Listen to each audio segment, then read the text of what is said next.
कभी बॉलीवुड में थे कंगना के हीरो, आज बिहार की राजनीति में इस नेता ने बनाया बड़ा नाम। आज हम बात करेंगे चिराग पासवान की।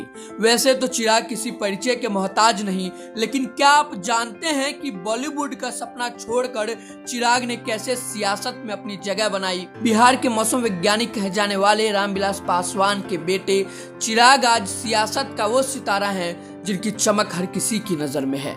लेकिन पिता की विरासत को कैसे संभाला और चुनौतियों के बीच केंद्रीय मंत्री तक का रास्ता कैसे तय किया, आइए बिहार के इस नौजवान की कहानी को जानते हैं। तो चलिए शुरू करें। देश की राजनीति में नेताओं की डिग्रियों को लेकर हमेशा चर्चा होती रहती है, तो पहले चिराग के अकादमिक यात्रा से गुजरते हैं। चिराग ने दिल्ली में national institute of open schooling से पढ़ाई की और 2003 में झांसी के बुंदेलखंड विश्वविद्यालय में कंप्यूटर इंजीनियरिंग में दाखिला लिया, लेकिन तीसरे सेमेस्टर में पढ़ाई छोड़ दी। सियासत से पहले चिराग ने बॉलीवुड में किस्मत आजमाई।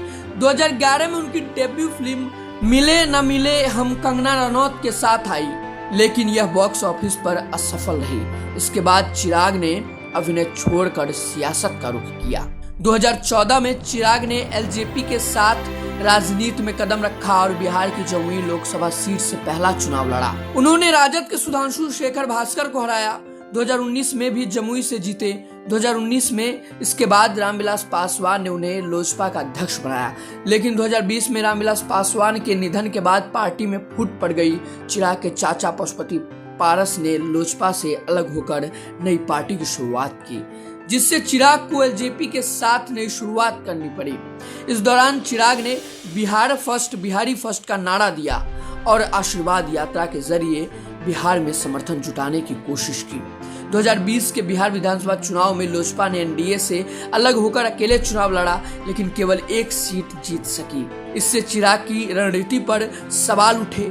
2022 में चिराग ने राजद के साथ गठबंधन की कोशिश की, लेकिन यह सफल नहीं हुआ।